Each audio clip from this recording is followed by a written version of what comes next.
Sadhguru, two simple questions. One is, when you experienced what you said sitting on a rock and you experienced enlightenment, we spoke about it once. You described it to me. Please don't think it's an absurd question. Why did it happen to you and doesn't it happen to others? A, what did you experience? And what do others have to go through that experience? Are you blessed in a different way? Why did nobody else go through that experience? Everyone seeks it. Well, everyone is not seeking it, nor was I seeking it. I was not seeking it. Tell me about it. I must give you some background. When I was just 4.5 years of age, I suddenly realized that I don't know anything. I don't know anything means I don't know anything at all. To such an extent, if somebody gives me a glass of water, I would be simply staring at the water for hours on end. I know what is water in terms of how I can use it, but I don't know what it is. Even today we don't know what it is. With all this scientific exploration, we still do not know what a single atom is. We know how to break it, we know how to use it, we know how to fuse it, but we don't know what it is. So, if I saw a leaf, I'm just staring at it for 5-6 hours. I sit up in my bed and I'm staring at the darkness for the entire night. My dear father, being a physician, thinks that I need psychiatric evaluation. You also beginning to think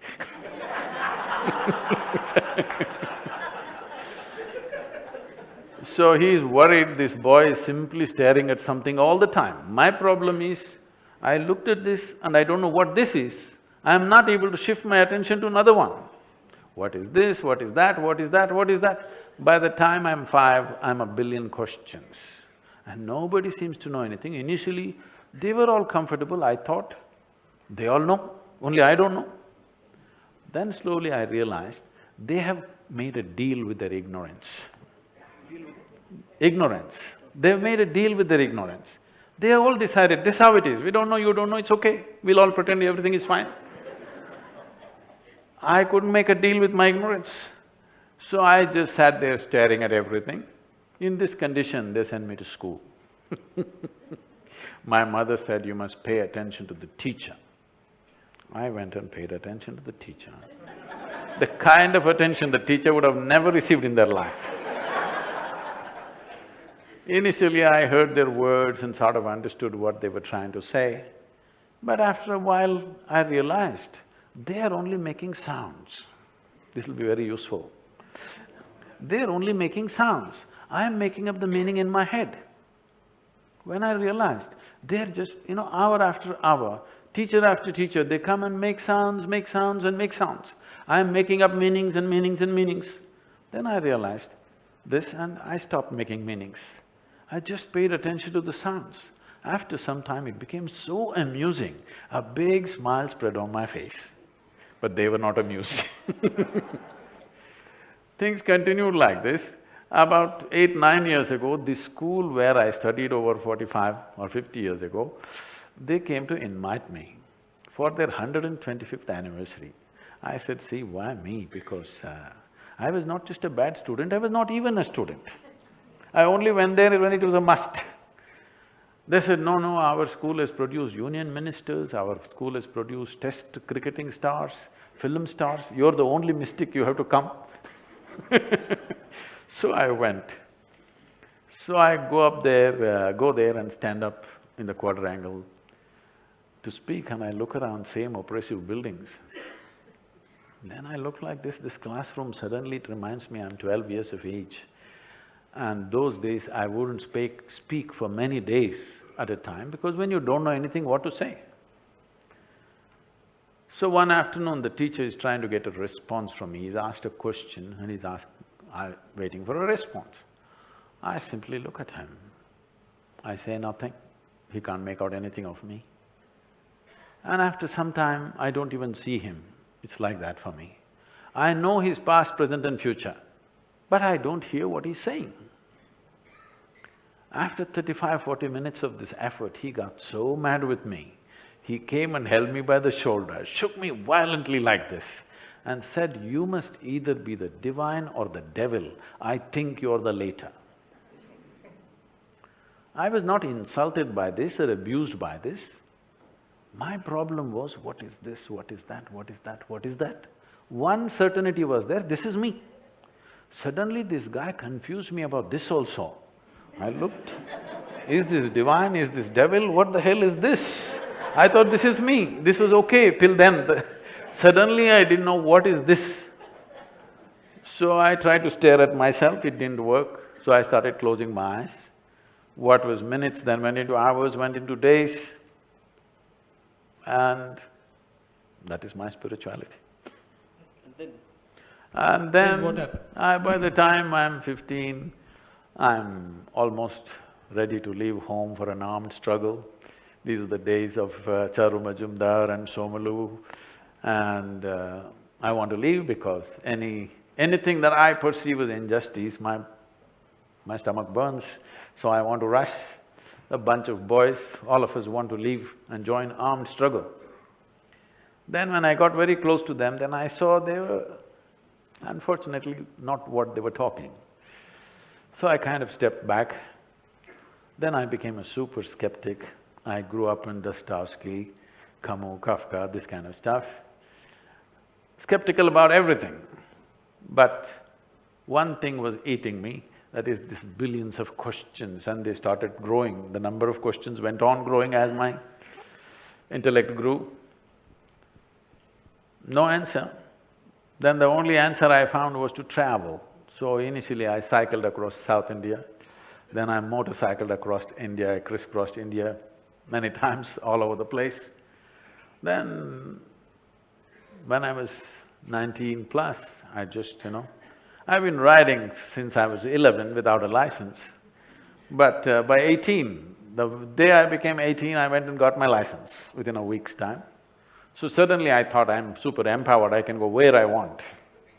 Then I came to Nepalese border and then they stopped me and they asked for a passport. I didn't know what it is, you won't believe, I was nearly 20, 19 at least. I did not know what is a passport, I thought my license will get me everywhere.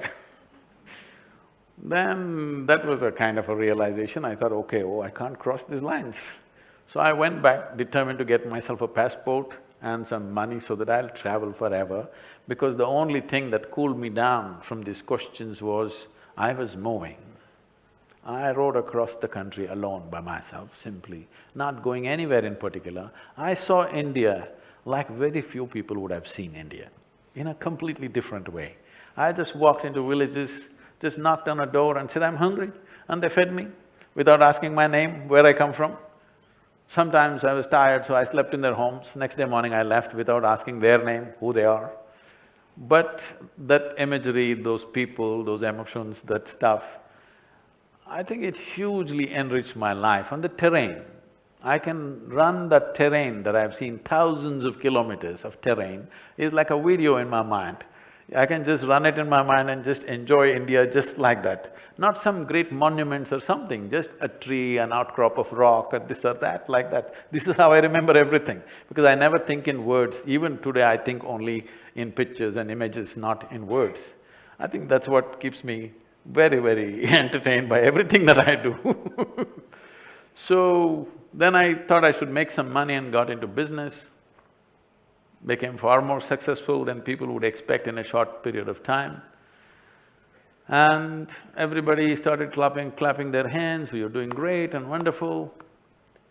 But I was doing all this to get away from everything. But as success came, I tried to put one finger, then all the 5 fingers went, then all the 10 fingers went, it'll go right up till here. I think those highly successful business days probably was the most wasted days of my life, because there was no exploration. I did variety of things. I started half a dozen small businesses which all started growing, which people would think is success, but when I look back and see, those 6 years of my life are probably the least creative part of my life. Why did you do it? I thought I'll make money and ride away. Why did you want to make money? To ride. To ride? Yeah, to fill the gas. To put gas in the tank all the time. Because right from the age of 12, 13, I've been riding cycles across South India. After that, I've been on the motorcycle. I don't know how to… You need gas. So I thought I need money to really go away. So it cut me up, and then one afternoon, it's in Mysore city. How many of you are familiar with Mysore city? Okay. There's a little hill called Chamundi Hill. There is a tradition in Mysore, at least there was at that time, for the youth. If we fall out, we have to go up Chamundi Hill. If we have nothing to do, we went up Chamundi Hill. So that afternoon, between two business meetings, I just had about an hour and a half. Without even thinking, I just rode up Chamundi Hill. I have camped there, I have trekked this hill right from my childhood, I know this too well. So I park my motorcycle, climb up and sit on that now famous rock. But I'm telling you, the rock is not special. It's like the Bodhi tree. The tree became more famous than the Buddha. So, I just went and sat there. My eyes were still open. And suddenly I did not know which is me and which is not me. Till that moment, it was always very clear, this is me, that is somebody else. I have no issue with that somebody, but this is me and that's somebody else. Suddenly I did not know which is me and which is not me. What was me was just everywhere. The very rock upon which I was sitting, the air that I was breathing, the atmosphere around me, everything had become me. I thought this madness lasted for about 10–15 minutes, but when I came back to my normal state, it was about 4.5 hours. My eyes were still open. For the very first time in my adult life, tears. Me and tears were impossible. I lived like this. But tears to a point, my shirt is all wet. And every cell in my body is bursting with ecstasy. When I shook my skeptical head and asked, what is happening to me? The only thing that my mind could tell me was, maybe you're going off your rocker. Then when I shared with my closest friends, something is happening to me, it's too fantastic. That, come on, what did you drink? What did you pop? I saw there was nobody around me, nor anything in my mind to tell me what's happening to me. All I knew was, I've hit something which is a gold mine, and I don't want to miss it for a moment.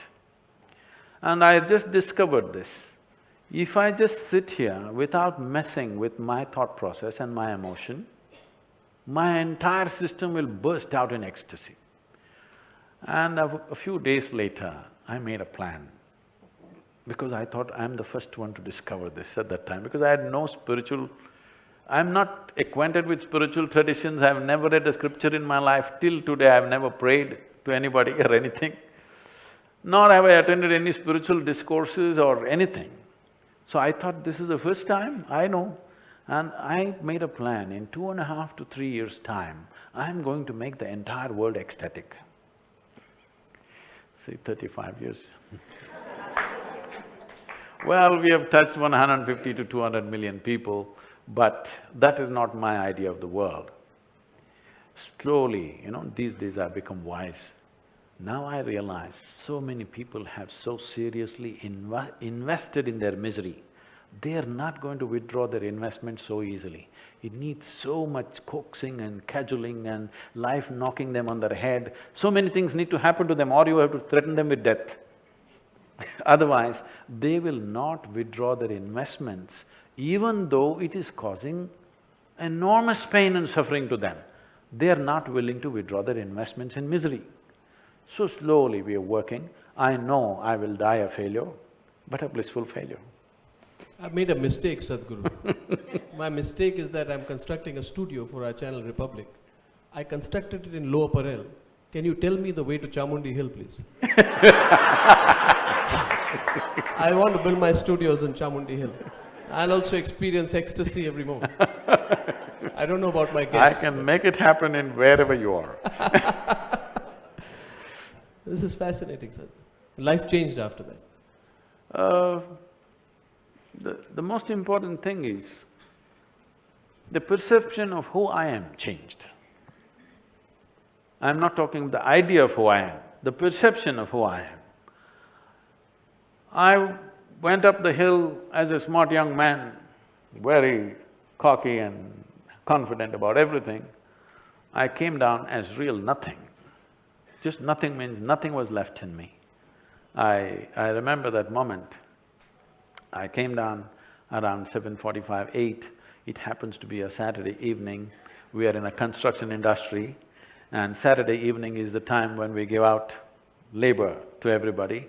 In front of our office, there are some 500 people waiting. And my partner, I come and park my motorcycle and I still got the engine revving. And I look in and my partner looks out and he can't believe on a Saturday evening I'm not there. He just looks at me like this. I just looked at this entire scene. This is something we built. Built means like every day from morning 5 to 11 in the night, non-stop, I was on sites building this company. I just looked at the expression on my partner's face, he just looked quizzically, "What are you up to? Why are you not here?" kind of look on his face. And I looked at all these people who were waiting in lines for money, the cashiers were giving out money. I engaged the gear and I left. That was my end of my business. Then I loitered around the town because I didn't want to go home. I didn't want to face my mother because suddenly she was no more my mother. Somewhere I was little struggling with that. I knew when I went home, I wouldn't look at her as I have looked at her for the last 25 years. I didn't go there till 11:30 in the night. I wanted her to go to bed, but our mothers are such, she's still waiting. I put my head down and went, I said, "I'm not hungry," and I went and locked myself in the room. Because though something so fantastic was happening, I was still struggling between the two worlds. Everything that I considered as myself till that moment was gone. And suddenly I look at people, it's indescribable because so many things that you're involved in, it's like you almost died. I think this is how it must feel when you're dead. So many things you think, this is it, this is it, this is it. But tomorrow morning, poof, the man disappears. Nothing. Doesn't matter you cry, you yell, he doesn't respond. He's completely gone. Just like that, I was completely gone. The person that I was just gone.